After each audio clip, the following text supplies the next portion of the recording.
draft as far as the provisions for restructuring the army, for improving the welfare of the officers and the militants, for decentralizing the pension authority, enhancing the compensation and fair payment in case of injuries,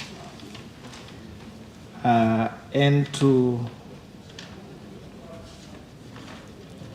I think, those ones, which I think goes a long way in addressing the concerns that existed within the country and complaints that come from the army.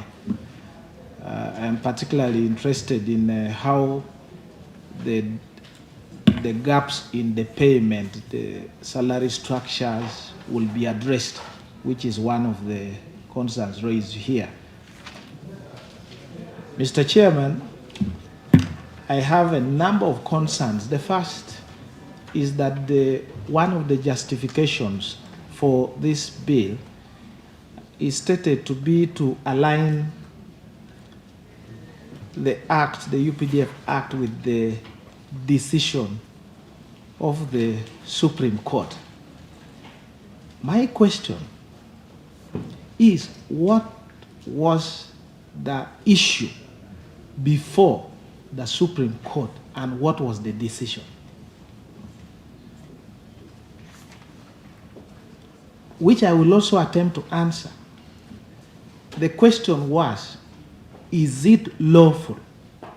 Is it legal? Is it constitutional to try a civilian in the military justice system or military court? That was the only question that went to the Supreme Court. And the answer was, it is unconstitutional, it is illegal. I want the movers to show me in this bill how you have complied with the decision. There was one decision that it is unconstitutional. Do not try civilians before the court martial. I want to find out where in this bill you have aligned that question, which was answered by majority unanimously, so that I can trace it. So far, I have failed to see it. The mover seemed to have gone and created his own judgment, his own decision, his own orders, and then it is being used here. I would be very happy if that is pointed to me. And I could have even stopped at only that. But let me go to the others to help me. Stated, interjection from the minister. it is stated, you will clarify. Yes, I'm you know, I wanted to interject. No, to just help us know that we are reading the same judgment. Now that you are bringing that we could have set up our own judgment, can you refer us to the page of the judgment that you are referring to, so that we look at it that we are referring to the same thing? I will refresh your memory that this question of law was first before the Constitutional Court. And the Constitutional Court agreed with the petitioner at that time and said it is unconstitutional. The learned Attorney General appealed on the question of constitutionality of trying civilians before the court martial. When it went to court, and you have quoted it here, it is in the Supreme Court Constitutional Appeal number 02 of 2021, Attorney General versus Michael K. And for me, I am just saying, you will answer. We just needed just guidance, because if you helped us, it could help us to think, because if you point us to the part of the judgment that you're referring to, it will help us to understand what you're, that's the concern. When you presented here, citing different, did you tell us the paragraph and the pages? I'm following from you, because you say you were presenting, because we read, you presented here, there is no single paragraph of the decision that you have referred to. I can refer to your presentation, Learned Attorney General. So you want us to provide you the provision? I will not do for you your job. Okay. Yes. Thank you. So we are happy to. Thanks. Yeah, and thank you, Chair. The second issue that I would like to raise is that the justification further says this bill, some provisions, some sections of it, are in compliance of the orders. You have also said recommendations. It has been used interchangeably, orders and recommendations. I want you to show to the full extent, not isolating one or two orders, how you have complied, how this bill complies entirely with those orders and recommendations, without isolating others. Maybe at some point you will now read to us the list of those orders one by one and how the order has been implemented.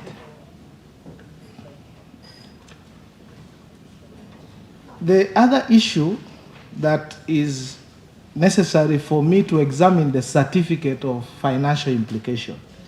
You state that there is lack of differentiation in the existing pay structure of the UPDF based on rank, and which has resulted in uneven pay for military personnel. Can the mover convince us and demonstrate the unevenness in the payment and the differentiation and how much is required, providing the full details so that we can arrive at the figures stated or projected in the certificate of financial implication. I would also like to know, because bullet 2 of the PowerPoint presentation talks of addressing the welfare of veterans through the different mechanisms, which is very important as the veterans have been complaining time and again. I would like to know specifically the figures attached to this. And Chair, the reason why I'm raising this is that we have not yet concluded the budgeting process. And I know next year there will be budgeting process. We do not want to reach a point where we have provided for in the law and then the same government executive appears and tells us there is no money to enhance. Because from this, there is enhancement spread all over in pensions and gratuity and etc. So we would like to know the figures attached there. I am not yet done. Yes, thank you. Something small, of the forces, the two exist, and they are called the Land Force and the Air Force. We want to add two more, the Reserve Force and the Special Force. Of the four, only one is given the word command. The rest, Land Force, Air Force, Reserve Force. But this one is said Special Force Command. I am not subject to military law. The use of the word command in law, is it creating a superior force over and above the rest? Because if I am the one Special Force Command, and I just want to understand whether that is the spirit, so that when I'm making a law, I can explain that there is now a superior called Special Force Command, and yet the others are command. Or it is best to call it a special force and then remove the command. That is my concern, the use of the word command, not on the speciality it is. It can be special in other ways, and that can work. There is offense. I don't want to go to offense. In your understanding, what is a service in the defense forces? What is a service? And I'm heading now to the issue of trial of the civilians. I have looked through other sections. You have stated that if I get injured, there are now calculations on how I should be paid 100%. You also seek to conscript a civilian for purpose of trial. If it passes, to be a militant, meaning with a force number and etc. So let's give the example of live cases that are happening. And I'm not saying it is true or it is not. The allegation in some of these is that there are a group of people who were involved in aggravated robbery and they are being tried in Masaka with the one Eddie Mutwe and the rest. I presume if this law was enforced, you would give him a militant or a force number, and then you try him. And I want to believe that the military court-martial can convict or also acquit, because it is a court, it can do either. After acquitting him, with all the torture injuries, is he qualified to be compensated? Because he's now a militant. That you now compensate him in that process. That's the question of law that should be answered. Minister, you take time, don't be discomforted by this. It's just a practical question. It can happen to all of us. In fact, can happen to you as well. The question is, a civilian is accused, and the allegation that you have committed murder, the offenses you have listed under the Act. For purpose of this trial, you are proposing he or she will be assigned a rank or considered a militant if it does not have a higher something like that. Because for you to be tried for a service offense, you must be in the service. That's my interpretation. You must be in the service. So if the end result of that trial process is that I am acquitted, and I am saying this because I believe that the court can convict, can also acquit. I don't know, maybe the judge advocate could tell us how many trials has led to convictions and how many has led to acquittal.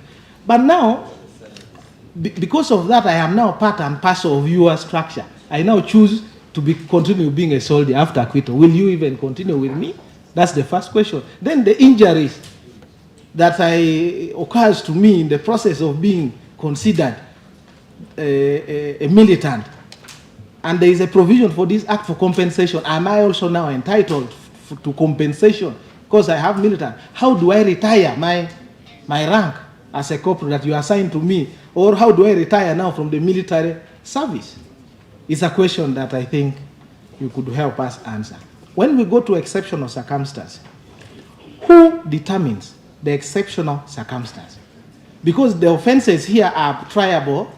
If the act passes through, there is a choice to try it in the civilian jurisdiction, the courts of judicature, the ones we know, High Court, Criminal Division, but you also want to try, the choice to try in the court-martial. So if I contest that there is no exceptional circumstance, who? Is it the civilian courts first to look at it and say, we don't have, this is an exceptional circumstance, I agree, so you go? Or if I prove to the military court that I am not under the purview of the exceptional circumstance, do you then send me to the civilian court? What happens there if there is contestation over the definition of exceptional circumstance? I want to now end, and Chair, you will allow, because these are the things that if we had harmonized. Now, the question on independence and impartiality was cited by the Supreme Court. In arriving at that decision, which is, it is unconstitutional to try a civilian, they had examined this. And the question of independence and impartiality was not addressed in terms of taking judicial oath, in terms of qualification. It was built on the cornerstone of our democracy, the triangle, that an accuser cannot be the one bringing, because all criminal cases are brought in the name of the state, and the state is controlled by the executive. So if it is the executive making this complaint, and then it's the same executive which has enforcement control over the army, is the one going to accuse and prosecute and judge. That is the purview under which the Supreme Court and actually Court of Appeal said it is unconstitutional. So the independence and the impartiality is not in taking judicial oath.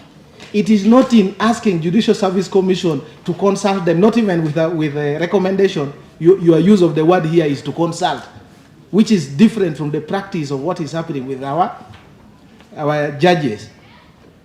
It is recommendation, but here you are saying consultation. So how can the one in control of, I can even use the word, if I don't know, you will help me, when Dr. Besigye was acquitted, I think by one of the judges, he used some words. How can somebody in charge of concocting cases, fabricating charges, manufacturing evidence, and then be the one then to judge?